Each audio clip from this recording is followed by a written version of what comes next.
morning. Happy whatever day it is. October the 20th, believe it or not. Apparently there are signs of the second coming of the Lord in the apocalypse. I understand IU beat Nebraska by like 56-7 or something like that. I did like a triple take. So if you're an IU fan, enjoy it. 7-0, that's pretty amazing. Well, we've been studying for the last month and a half, some lessons from the life of Abraham. And we want to move today to Genesis chapter 16, which tells us about Ishmael. And Ishmael is going to be the oldest son of Abraham. So Abraham is 86 years old. He has no children. And his wife Sarah comes up with this plan whereby she's going to give Abraham her maid or her slave. So that this is a culture in which slavery is a very common thing. And in fact, for most of human history, slavery has been a very common institution. Now, when we think about slavery in the United States and in the context of American culture, we tend to think about what kind of slavery? We think about primarily West African slavery, right? Almost all the slaves that came to the United States came from West Africa.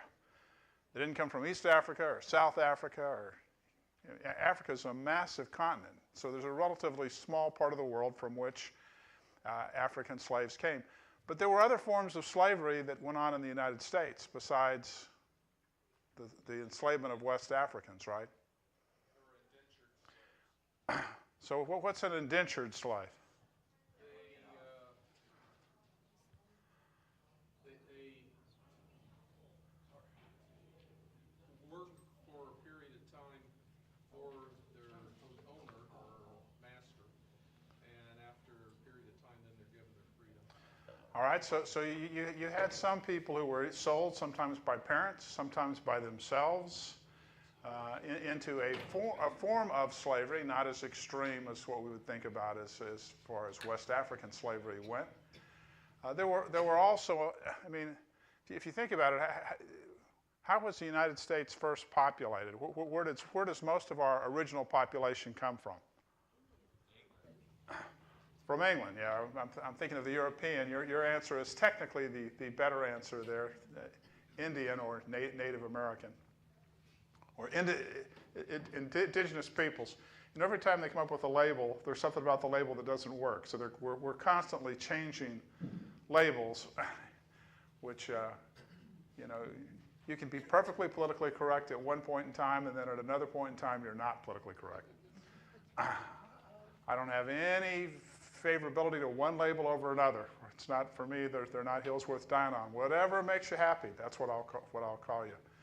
But, yeah, when you think about European settlers, right, the native populations or the indigenous populations were really not that large. And what happens when the Europeans show up in the New World? What happens to the indigenous population? How do they get killed? Disease, stuff like Overwhelmingly by disease. Now, are there wars and battles and all that sort of thing? Yes. But there's this huge advantage Europeans have, which is we've been infecting each other with pestilence for thousands of years that the native populations had no resistance to. And so diseases like smallpox and other European diseases wiped out the population. And what did Europeans think when that happened? It was the hand of God. They took over a land that hadn't been their land. They took over houses they didn't build. They took over all this stuff. There's this long history in European thinking that whenever something happened, particularly if it was good for me, that was the hand of God, right? We talked a little bit about the English Civil War, which takes place between Parliament, led by Oliver Cromwell, and Charles I.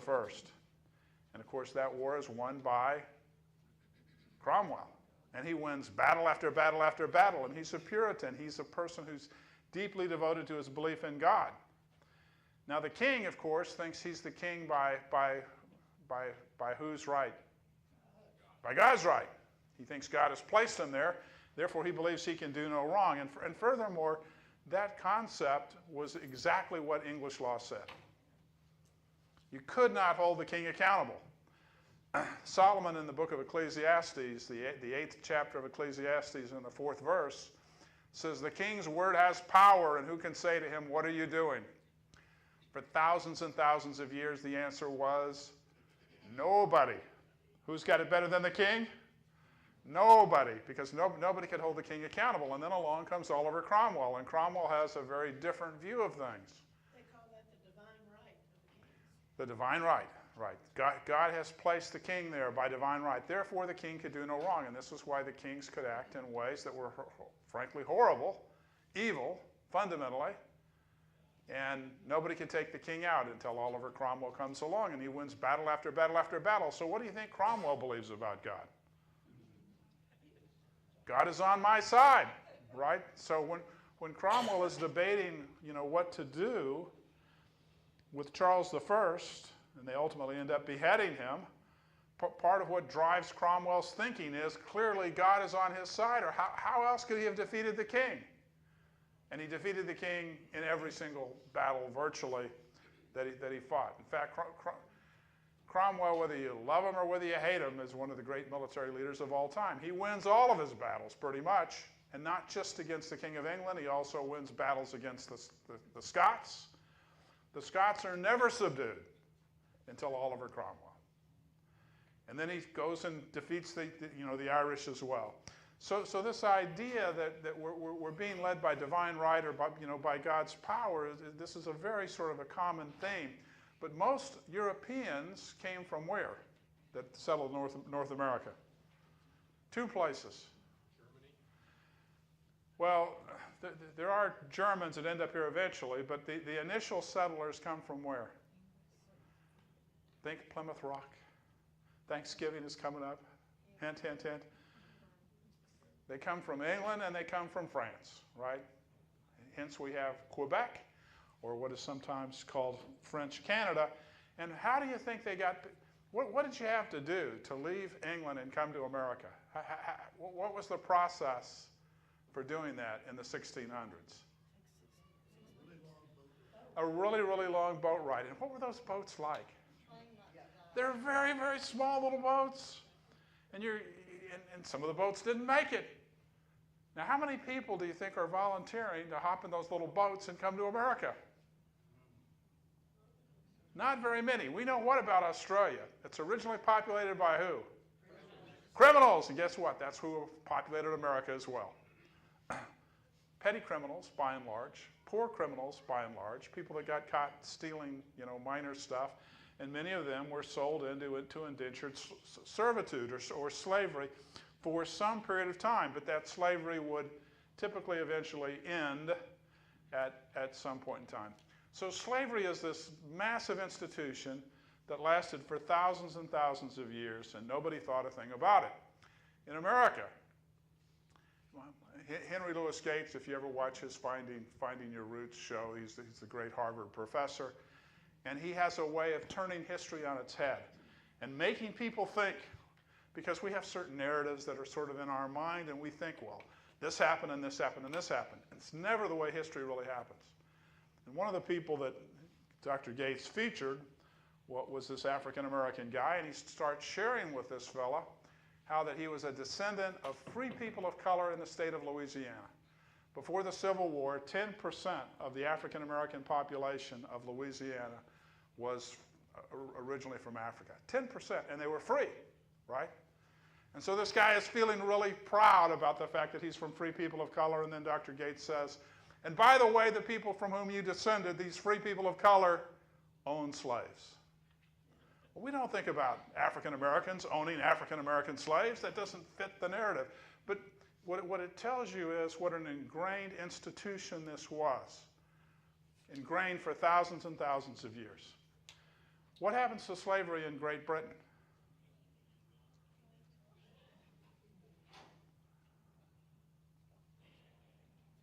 They're the great slave traders, are they not, the British? The British make money doing pretty much everything. If you go over and you travel around England at all, one of the things you're amazed about is the incredible wealth that flows into that little bitty country. We have the Biltmore in Hearst Castle. They have about 500 Biltmores in Hearst Castles because there's so much money that flows in. So the British are the great traders. They're the great slave traders. They're the people that bring slavery into to the New World. What happens to slavery in Britain? It's abolished by an act of Parliament. And there's this massive battle that goes on within the British government, but they realize that slavery is ultimately a moral issue, isn't it? Can I own another human being? I mean, that's what it's ultimately all about. Can I own another human being? Is that a moral act? Why would the British come to the conclusion that it's an immoral act? Nobody else thinks it's immoral. What leads the British to determine slavery is immoral? It's religious revivalism, right? If you think about it, what does the Bible teach about the nature of human beings? Whose image are we created in? We're created in the image of God. Just men? No, men and women are created in the image of God. And slaves are men and women. And so there's this religious revival that takes place in Great Britain, and there's this understanding that has been developing over 1,500 years that slavery is immoral. But it's completely normal for thousands and thousands and thousands of years. And so here we have Sarah, who has an Egyptian slave named Hagar, probably one that they had received from Pharaoh when they had been in Egypt previously. And she decides that since she hasn't had a child, right? Abraham has no heir. This is a big deal. Having an heir is a big deal. Again, these are things we don't think about as being of such importance in our culture. But in most cultures, this idea of having an heir to leave everything to is an incredibly important thing, right? And so people obsess about that. And if they don't have children of their own, they're trying to constantly figure out, how do you have an heir? Part of what drives Henry VIII is his desire for a male heir, right? So Abraham has no heir. Who's going to inherit everything if he dies and has no child? His servant, the top servant, who's probably very disappointed with how things turn out. Maybe not. Servant's going to inherit everything. In England, if you didn't have a male heir, what would often happen? There'd be some obscure cousin, Terence of Arabia will now inherit everything, even though he's my third cousin 4 times removed. Right? This is something that happens, and if you read English literature, you see this happening. And in real life, it happens. I mean, to me, one of the fascinating things from having been at the home of Jane Austen, she lives about a half a mile from her brother. And her brother's got this really cool house, and he's got these estates, and you're like, how's the brother doing so well? I mean, the Austens just aren't that well off financially. She has 2 brothers that do quite well in the military, become military admirals, but they're not part of the landed gentry. Well, her brother evidently was this cute little kid, and there's a family that has no heir. And so they adopt him and say, if you'll change your last name to X, you will become our heir. They're obsessed with this idea of an heir. So Sarah is obsessed with this idea that her husband should have an heir. She believes she's too old to have children, and so she gives her husband her handmaid. Again, all of this sounds strange to our ears, but for thousands of years, this is just the way the world worked. So Hagar then conceives, and she's going to have Abraham's child. And now Hagar, in Sarah's mind, becomes what? Why, she came up with this whole stupid plan. Why would she resent the fact that Hagar is now pregnant? Because this is how human beings are, right? We like to think that we are always thinking of others, and we like to think that jealousy is not part and parcel of who we are. But the reality of the matter is human beings quite often tend to be very petty. And so here's Sarah, and this is one of the things that is striking about the Bible, right? There isn't literature from this time frame that would tell anything except Sarah was the greatest woman that ever lived. She was the sweetest, kindest person that ever existed. She had the best dog of anybody in Canaan. That's how the story would have been written if it hadn't been written by God. God writes the stories of human beings in a very different way, and he points out the flaws and the foibles as well as the good qualities. That's very uncommon in any sort of biography until you have the biography written of Samuel Johnson by Boswell, which is written late in the 1700s. That's sort of the beginning of biographies where you're really trying to tell what the person was really all about. But in the Bible, not only do they tell what the person's all about, but they tell their good qualities and their bad qualities. And sometimes when we're reading in the scriptures, especially in the Old Testament, we find ourselves struggling with, why in the world would people act this way? And the answer is this is how people act when they're not Christians, when they're not followers of Jesus Christ, when they haven't imbibed the Spirit of Christ. And so she's not happy. And so she begins to treat Hagar very unkindly. And Abraham kind of throws his hands up in the whole matter and says, "Behold, your maid is in your power. Do to her what is right." And so Sarah treated her harshly, and Hagar fled from her presence. So she takes off. Now, the other thing that we have hand in hand with slavery that seems strange to our ears is polygamy, right? Abraham now basically has two wives, Sarah and Hagar, at the same time.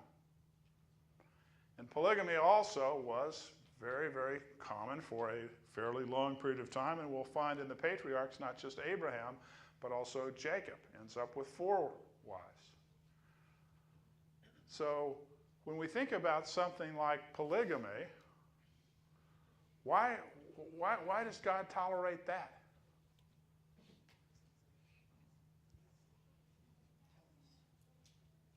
Why? I said, tell us. Tell us. Does the Bible really say why? Basically it talks about because of the hardness of our heart, there are certain things that God tolerated. You know, the idea of divorce, you know, God says from the beginning it was not so. What do we know about the beginning? God creates how many wives for Adam? 1. And everything, all the language of the Bible that talks about marriage talks about it in terms of one man and 1 wife. So again, culturally, you have certain things that God tolerates, and I don't always know what the reasons were. It is a culture where if you're a single woman, how do you earn your keep? If you read the novels of Jane Austen, why are they obsessed with marriage? Security. It's the only way they can survive, basically. If you have single women, if you don't have a nice older brother like Jane Austen has, you're in a world of hurt. You're living in absolute poverty. So some people think that, you know, for that reason, God tolerates polygamy, but it doesn't really say why. But what we know about polygamy is that anything that human beings come up with that's our own invention always causes trouble. And it doesn't matter whether it's slavery or whether it's polygamy, right? The British, by the way, when they get rid of slavery out of religious devotion, they compensated the slave owners for their slaves. Do you know how long it took to pay for all the slaves? More than 200 years. In this century, the British government was still paying money for the emancipation of slaves. Now, maybe that's cheaper than the way we got rid of slavery, by slaughtering a 500,000 of our own people and inventing total war and all the evil that went along with this destroying slavery. And it's fascinating that Lincoln, in his second inaugural, recognizes the incredible evil that's been caused by the Civil War, even though he's the one that's led the Civil War. All the death and destruction and people being murdered and so on and so forth. These are not simple institutions to get rid of because they were so ingrained in the culture. So we have polygamy. Polygamy never goes well. And we'll find the same thing with Jacob, right? With his wives. By definition, there's going to be jealousy. Those of us that have more than one child, one of the things that we tend to notice about our children is they tend to compete with each other, right? Sometimes that can be in a good way, but you know, quite often what you have is a certain amount of jealousy. And sometimes one puzzles, well, why is this child jealous of that child? And sometimes there's a child that towers so above the others that they're oblivious to all the jealousy that's going on around them. But most of the children are not oblivious to that, because children tend to do what? They tend to compete. And competing is doing what? They're comparing themselves, right? And well-meaning teachers often cause this problem in school, right? Because you come along, and if you've got the same last name as another kid, what's the first question the teacher asks? Yeah, was Terry Gardner your brother? Now, my sister's case, that helped her a lot, quite honestly. I had a teacher, this is a true story, I had a Miss Masiello I had in the 6th grade. And I may have told this story before, but I have Miss Masiello in the 6th grade. We moved. We're in a new town, so nobody knows us. And I was a fairly avid reader even as a child, right? So she gave me a little short story to read. Well, I'd read that story 10 times, at least. I knew that story backwards and forwards. So I get the story, and I kind of go like this. I said, all right, I've got it read. So she begins to ask me questions, and I answer every question perfectly. Then she says, well, if you were going to give it a title to the story, what would you title it? And I knew enough not to give her the exact title. That would have been too obvious. So I slightly altered the title. Miss Masiello was convinced that I was a genius. And she sent me to be tested. And I turned out not to be a genius. But do you think it mattered to Miss Masiello? No, because she was sure. It's like a magic trick, if you think about it. You know, when a magician does the trick and you don't know how they do the trick, you're amazed. This is what happened with Miss Masiello. Well, Miss Masiello is the only teacher that my sister and I both had for elementary school.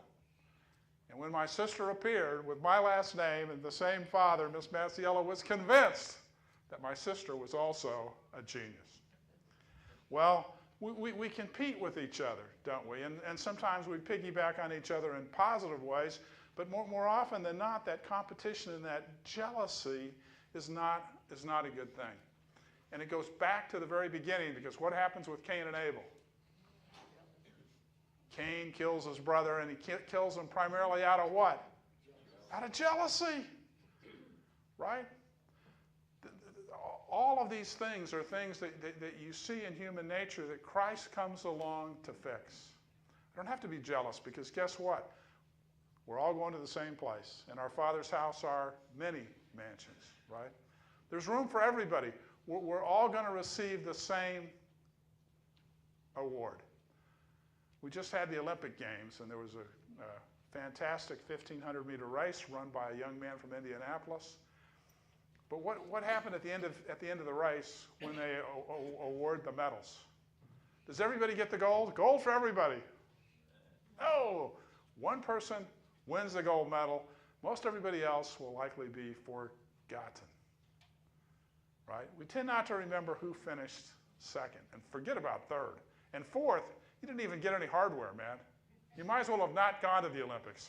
You were an embarrassment to your family. This is the way our culture thinks. I'm not going to be on the Tonight Show for coming in fourth. It just isn't going to happen. Right? But what do we know about the Christian system, the Christian race? We are to run, right? We're to strive. We're to give our best effort. But what does he say we will receive? We're going to receive. He says we all run, right? He compares it to the ancient Olympic Games. And he talks about the fact that in the ancient Olympic Games, one person won. There was no silver or bronze in the ancient Olympic Games. One person won. One person was acknowledged as great. But in the Christian race, we can all win. So there's this contrast between what we see in the Old Testament and what we see in Christ. Jesus tries to tell us there's nothing to be jealous about, partly because no matter how great you think another human being is, we all have feet of clay. All have sinned, Jesus says, and come short of the glory of God. We've all made mistakes. Nobody's better than anybody. But we create these artificial distinctions, these awards, the things we've talked about before. So here we have a woman who's both a slave and a concubine. We have polygamy and slavery both going on, and these are both things that human beings created that did not come from the mind of God, that caused nothing but trouble for thousands and thousands of years. Polygamy and slavery always worked evil results. God created one woman for Adam, Eve. For this reason will a man leave his father and mother and be united with his wife, singular. They will become one flesh, Genesis 2:24. And in the New Testament, in 1 Timothy 3:2, 1 Titus 1:6, when we talk about elders, we talk about the man that is the husband of one wife, or a one-woman man. However, broadly or narrowly, that qualification should be applied. In no sense can a polygamist be considered a one-woman man. So we have built into the fabric of Christianity and built into the fabric of humanity from the creation the idea that nobody should be a slave and that nobody should be involved in a polygamous relationship. Yet these things are going on in the life of Abraham and Sarah, and they're not pretty things to look at. But they're the reality, they're the facts, and God gives us the facts, the good, the bad, and the ugly. And he's given us the facts for our learning so that we can better understand what God wants us to do. And so we sometimes feel like we shouldn't look at history, or we want to ignore history, or we want to sanitize history, right? Well, none of those things are good or appropriate. I should learn from what happened in the past.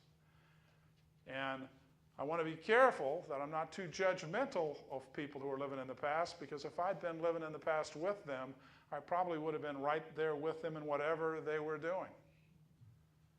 You know, you sometimes think about the children of Israel marching out of Egypt. You know, God leads them out of Egypt with a mighty hand. 10 plagues, you know. Think, has any people ever seen more fantastic miracles than the children of Israel saw? And the 10th one was the death of the firstborn, right? The scripture says that God led them out of Egypt on eagle's wings, but they don't get very far before they're doing what? They're complaining. And then they're misremembering that they had been slaves, right? You find in the law of Moses, slavery is regulated in a way that it had never been regulated in the ancient world. And one of the reasons God gives is you're going to treat slaves right if you have slaves, because you were slaves. Remember what it was like. Understand what it was like. Put yourself in the shoes of the other person. If I do that, I tend to act in a very different way. Abraham Lincoln gave a great speech in which he said he didn't want to own slaves because he wouldn't want to be a slave, right? He's saying put yourself in the shoes of the other person. Try to understand what is going on. So here we are. She's pregnant with Ishmael. She's in the wilderness, and she's visited by an angel.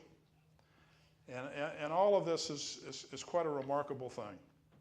The angel of the Lord said to her, "Return to your mistress and submit yourself to her authority."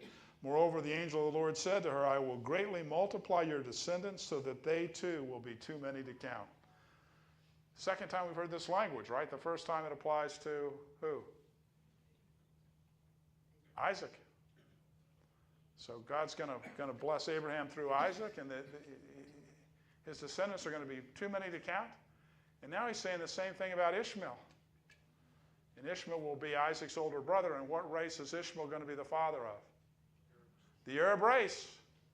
Now think about this. If you go back thousands and thousands and thousands of years in history, there are only two races of people that still exist today as separate races. And they're the Arabs and the Jews. Both descendants of Abraham. Both races revere their father Abraham. And both races are still, impacting the world as we live in it today. So he says, "I'll multiply your descendants, there'll be too many to count." And the angel of the Lord said to her further, "Behold, you're with child, you'll bear a son. You shall call his name Ishmael." First time somebody's been given a name before they were born in the Bible. And Ishmael means the Lord hears. The Lord hears. You call his name Ishmael. Because the Lord has given heed to your affliction, and he will be a wild donkey of a man. He's saying he's going to be a tough cookie. He's going to be somebody that will go where he wants to go. His hand will be against everyone, and everyone's hand will be against him. And he will live to the east of all of his brethren. Well, what do we know about the Arabs? A tough, independent breed of human being. And of course, the Bedouin Arabs would go all over the Middle East, living where they wanted to live, fighting when they wanted to fight, and ultimately they end up occupying the city of Jerusalem, right? It's kind of a fascinating thing, if you think about the Temple Mount, where Solomon builds his temple on Mount Moriah, there's so much history on that Temple Mount, and it starts with the fact, as we're going to see shortly, of Abraham offering Isaac on top of Mount Moriah. And then Solomon builds his temple there, which is destroyed by the Babylonians. And then Zerubbabel builds his temple on the Temple Mount, which is expanded upon by King Herod. And then the Romans destroy that temple. In Matthew, the 24th chapter, Jesus says there's not going to be one stone left on another of these temple buildings. The stones are massive. You think about the stones of the pyramid, and we sit there and we wonder, how in the world could people have moved stones that large? And must have been aliens that came in from some other planet to help them, move them, because there's no way to do it. No, ancient people were brilliant engineers. Nobody more brilliant than the Romans. And so in AD 70, when Jerusalem is destroyed, the temple is going to be torn apart. And it's torn apart for two reasons. One, to destroy the Jewish religion, and secondly, so that they could get the gold out that had run between the crevices of the stones. The Roman engineers literally pry every single stone apart. You can go to the city of Jerusalem today, and off to the side of the Temple Mount are all these rocks, all these stones that are left from when the Romans tore the temple apart in AD 70. And then you fast forward to like 690, and the Arabs come in, and nobody's built on the Temple Mount in over 600 years, and they build what is today the Dome of the Rock. That's an Arab structure, an Arab building built in 690 that still stands there today. And so the legacy of Ishmael's descendants goes on into the 21st century. God is going to make out of him a great nation. And so we know that Isaac is 86 years old. And we know that Ishmael really wasn't the plan to be the child of the promise, right? Because the child of the promise is going to be the child through whom Christ is born. That's not going to be Ishmael. And by the way, who came up with this brilliant plan of giving their handmaiden to Hagar anyway? Sarah did. To me, one of the fascinating things about the Old Testament is every time a human being comes up with their own plan, the people of God get another enemy. And the Arabs and the Jews have been fighting for thousands and thousands of years. And it was all from Sarah coming up with this bright idea that was not from God. She doesn't inquire of God. One of the things it should tell us, this is one of the reasons why we are to be fervent in prayer, right? We're to be thinking all the time about what is it that God wants us to do. We tend to want to come up with our own plans, don't we? Faith and trust in God, that's a hard thing for us. Trust in anybody is a hard thing for us. But if I'm fervent in prayer, prayer is indicative of being dependent on God, right? One of the reasons that we don't often pray as we should is we don't feel like we've got to really be dependent on anybody. We're Americans, and Americans are self-made people, right? We came to this continent. We built the greatest nation that ever existed, and it started from nothing in 400 years. The world's only superpower was created by American ingenuity, and we invented the light bulb, by the way. If you don't believe me, ask Thomas Edison, he'll tell you. So sometimes we're filled with too great of a sense of who we are, but what's the reality for every human being?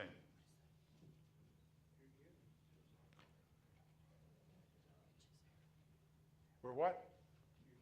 Human? What does it mean to be human? It's appointed unto man once to die, right? No matter how brilliant somebody may be. Solomon talks about this in the book of Ecclesiastes. He's like, you could be the wisest guy that ever lived, but you're going to die. And then you're going to leave all your stuff, everything you've accumulated, is going to go to children and grandchildren who may be complete idiots, and often are. And often are. So what God is trying to help us see is we ought to be humble, because I cannot guarantee you that I'm going to live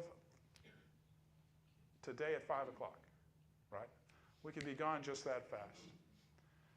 And so that ought to develop in me a spirit of humility, but we tend not to see that. And I'm struck sometimes with the fact that many politicians who seem to live forever, it's like if I really wanted to live a long time, I'd run for the Senate or the Congress. That seems to be the golden ticket.